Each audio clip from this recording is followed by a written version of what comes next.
Libro, Escatología, Final de los Tiempos. Autor, José Grau. Lección octava. El hecho pneumático. Solo Cristo resucitó definitivamente y, por ello, es, entre comillas, primogénito de entre los muertos. Colosenses 1:18 y otras.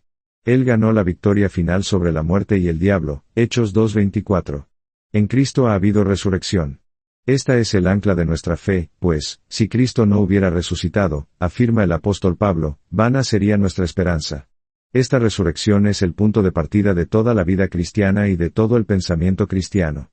La batalla decisiva ya fue librada en la muerte y resurrección de Cristo. Entre comillas, día de la victoria. Entre comillas, Victory Day.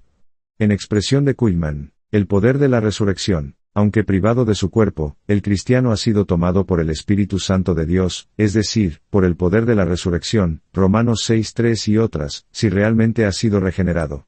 La dormición es, pues, tal en el Espíritu Santo y lleva al creyente difunto a la presencia de Cristo, incluso en esa situación expectante de la parusía final. Los muertos que, desde ahora, mueren en el Señor, pueden con razón ser llamados, entre comillas, bienaventurados. Apocalipsis 14:13, es decir, felices. Existe un cierto paralelismo, más en la forma que en el fondo, entre la doctrina griega de la inmortalidad del alma, y este estado intermedio por el que el hombre interior, transformado por el Espíritu Santo y desgajado del exterior, el cuerpo, continúa viviendo junto a Cristo.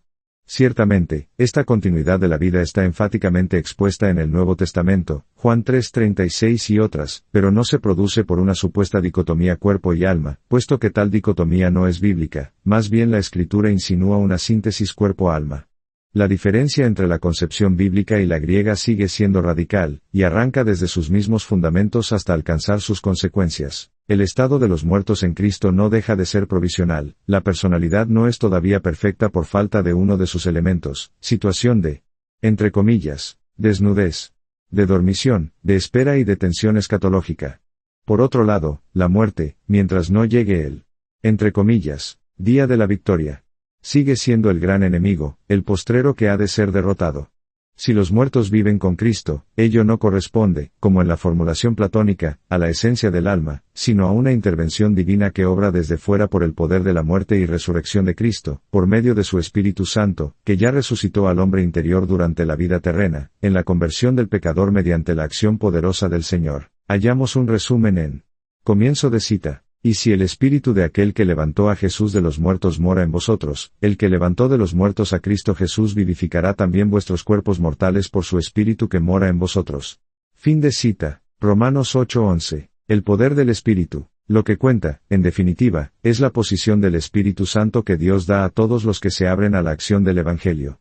Vivir en Cristo, ser habitado por Él, servir de templo a su Espíritu, constituye la garantía, más aún, las, entre comillas, arras, o, entre comillas, primicias, como dice Pablo, de la posesión final de un cuerpo de gloria resucitado. Y, ya aquí y ahora, es posible saborear la vida eterna, Juan 5:24. Asimismo, después de la muerte, en la situación de los que duermen junto a Cristo, nos acercamos al gran, entre comillas, día del Señor. Porque vivir con Cristo, en el poder de su Espíritu, es estar junto a aquel que hará posible ese día y nos lo acerca cada vez más.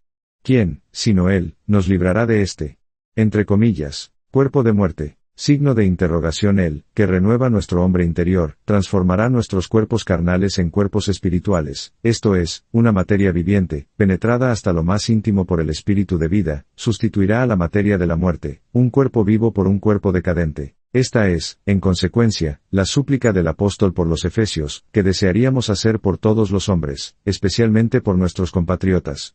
Comienzo de cita. Por esta causa doblo mis rodillas ante el Padre de nuestro Señor Jesucristo, para que os dé, conforme a las riquezas de su gloria, el ser fortalecidos con poder en el hombre interior por su Espíritu, para que habite Cristo por la fe en vuestros corazones. Para que seáis llenos de toda la plenitud de Dios.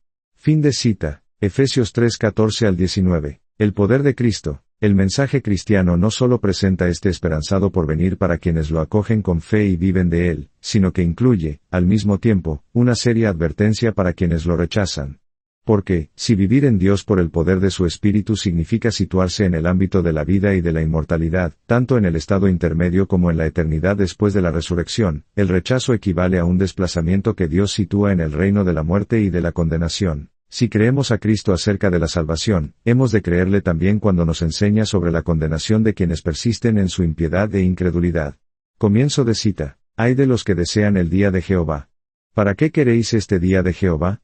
Será de tinieblas y no de luz, como el que huye de delante del león y se encuentra con el oso. Fin de cita. Amós 5:18 y otras. Comienzo de cita. Aconteció que murió el mendigo y fue llevado por los ángeles al seno de Abraham, y murió también el rico y fue sepultado. Y en el Hades alzó sus ojos, estando en tormentos, y vio de lejos a Abraham y a Lázaro en su seno. Fin de cita. Lucas 16:22 y otras. Comienzo de cita. Cuando el Hijo del Hombre venga en su gloria. Serán reunidas delante de él todas las naciones, y apartará a los unos de los otros, como aparta el pastor las ovejas de los cabritos. E irán estos al castigo eterno y los justos a la vida eterna.